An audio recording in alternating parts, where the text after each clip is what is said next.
Assalamualaikum warahmatullahi wabarakatuh, Sobat Muslim.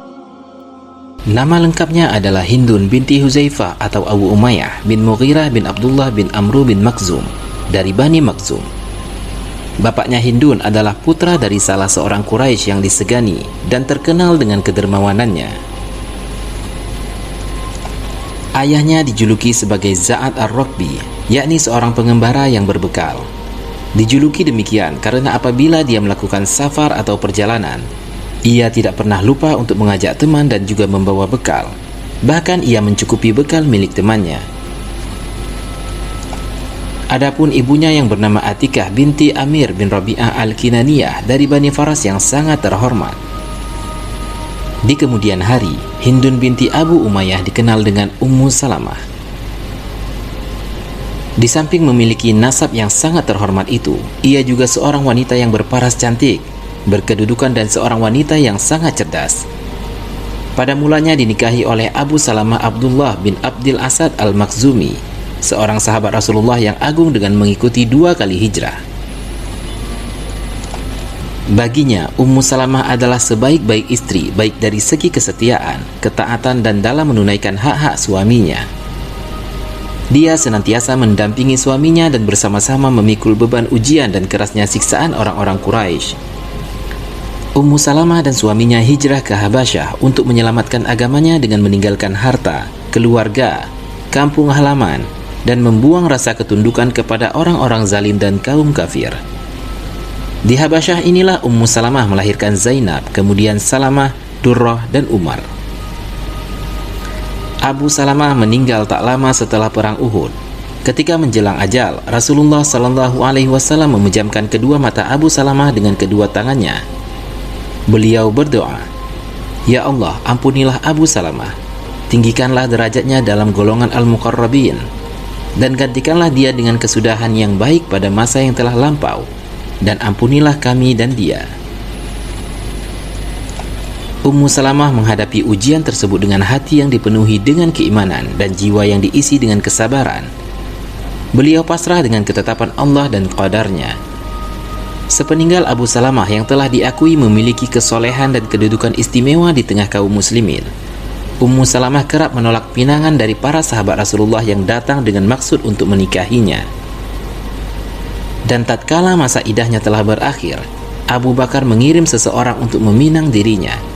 Namun dia tidak berkenan menikah dengan Abu Bakar. Kemudian Rasulullah Shallallahu Alaihi Wasallam mengirimkan Umar bin Khattab untuk meminangnya agar menikah dengan Rasulullah. Ummu Salamah lantas berkata, "Selamat datang, katakanlah kepada Rasulullah, aku adalah seorang yang pencemburu dan aku mempunyai anak kecil. Aku juga tidak mempunyai wali yang menyaksikan." Setelah itu Rasulullah Shallallahu Alaihi Wasallam mengirim seorang utusan kepadanya untuk menyampaikan jawaban mengenai perkataannya. "Mengenai perkataanmu bahwa kamu mempunyai anak kecil, maka Allah akan mencukupi anakmu. Mengenai perkataanmu bahwa kamu seorang pencemburu, maka aku akan berdoa kepada Allah agar menghilangkan kecemburuanmu. Sedangkan para wali, tidak ada seorang pun di antara mereka kecuali akan ridho kepadaku." Ummu Salamah kemudian berkata kepada anaknya, "Wahai Umar, berdirilah dan nikahkanlah Rasulullah denganku." Beliau menikahinya tepat pada bulan Syawal tahun 4 Hijriah. Maka Hindun binti Abu Umayyah pun menjadi Ummul Mukminin. Rasulullah Shallallahu Alaihi Wasallam memberinya kasur empuk yang terbuat dari serabut, sejumlah uang, mangkuk dan alat penggiling. Rasulullah juga memuliakannya dengan biasa mengunjunginya pertama kali sehabis menunaikan salat asar sebelum mengunjungi istri-istrinya yang lain.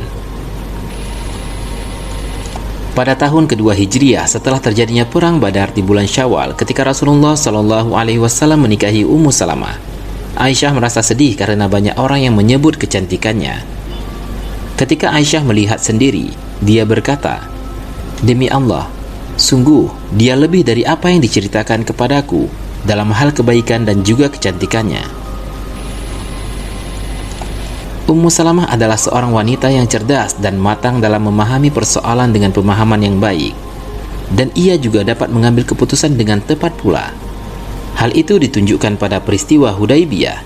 Manakala Rasulullah Shallallahu Alaihi Wasallam memerintahkan para sahabatnya untuk menyembelih kurban selepas terjadinya perjanjian dengan pihak Quraisy, beliau berkata kepada para sahabatnya, "Berdirilah kalian, lakukanlah penyembelihan dan potonglah." Namun tidak seorang pun yang berdiri, padahal Nabi Shallallahu Alaihi Wasallam telah mengulangnya hingga 3 kali.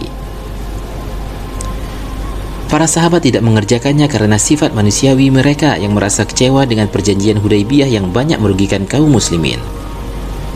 Rasulullah Shallallahu Alaihi Wasallam kemudian menemui Ummu Salamah dalam keadaan sedih dan kecewa. Beliau ceritakan kepadanya perihal kaum muslimin yang tidak mau mengerjakan perintahnya. Ummu Salamah lantas berkata, "Wahai Rasulullah, apakah Anda menginginkan hal itu? Jika demikian, maka silakan Anda keluar dan jangan berkata sepatah kata pun dengan mereka, sehingga Anda menyembelih unta Anda. Kemudian panggillah tukang cukur Anda untuk mencukur rambut Anda." Rasulullah Shallallahu Alaihi Wasallam menerima usulan Ummu Salamah, maka beliau berdiri dan keluar tidak berkata sepatah kata pun hingga beliau menyembelih untanya. Kemudian beliau panggil tukang cukur beliau dan dicukurlah rambut beliau. Manakala para sahabat melihat apa yang dikerjakan oleh Rasulullah Shallallahu Alaihi Wasallam, maka mereka bangkit dan menyembelih kurban mereka. Kemudian sebagian mereka mencukur sebagian yang lain secara bergantian. Dalam suatu kesempatan yang lain, ketika Ummu Salamah turut serta menyaksikan perang Khaybar dan berkata pada beberapa wanita, "Semoga Allah juga mewajibkan kepada kita kaum wanita untuk berjihad sebagaimana yang telah diwajibkan bagi para pria, sehingga kita juga mempunyai kesempatan untuk mendapat pahala seperti yang mereka dapatkan." Maka kemudian turunlah ayat, "Dan janganlah kamu iri hati terhadap apa yang dikaruniakan Allah kepada sebahagian kamu lebih banyak dari sebahagian yang lain. Karena bagi orang laki-laki ada bahagian daripada apa yang mereka usahakan, dan bagi para wanita pun ada bahagian dari apa yang mereka usahakan. Dan mohonlah kepada Allah sebagian dari karunia-Nya. Sesungguhnya Allah Maha mengetahui segala sesuatu."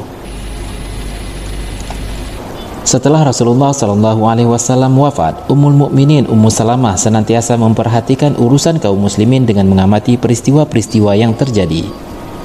Ia selalu turut andil dengan kecerdasannya dalam setiap persoalan untuk menjaga umat dan mencegah mereka dari penyimpangan, terlebih lagi terhadap para penguasa dari para khalifah maupun para pejabat. Ummu Salamah adalah istri Nabi yang terakhir kali meninggal dunia. Ia diberkahi umur panjang dan mengetahui pembunuhan Husain bin Ali, sehingga membuatnya pingsan karena sangat bersedih. Tidak berselang lama setelah peristiwa itu, pada bulan Zulqa'dah tahun 59 Hijriah, Ummu Salamah wafat dalam usia 84 tahun di Madinah. Ada yang mengatakan ia wafat pada usia 81 tahun. Ada juga riwayat lain yang menyebutkan ia wafat dalam usia 61 tahun. Abu Hurairah juga ikut melakukan salat jenazahnya di Baqi. Dia telah meriwayatkan beberapa hadis dari Rasulullah Shallallahu Alaihi Wasallam. Semuanya sekitar 387 hadis. Adapun hadis yang telah ditakhrij dan tertulis dalam Sahih Bukhari Muslim berjumlah 29 hadis. Sekitar 13 hadis yang muttafaqun alaih. Ada 3 hadis lain diriwayatkan oleh Bukhari dan 13 lainnya diriwayatkan oleh Muslim. Demikian Sobat Muslim, kisah seorang Ummul Mukminin Ummu Salamah. Jika antum memiliki informasi lain untuk melengkapi kisah tersebut, silakan komen di bawah. Jazakumullahu khairan kasiran.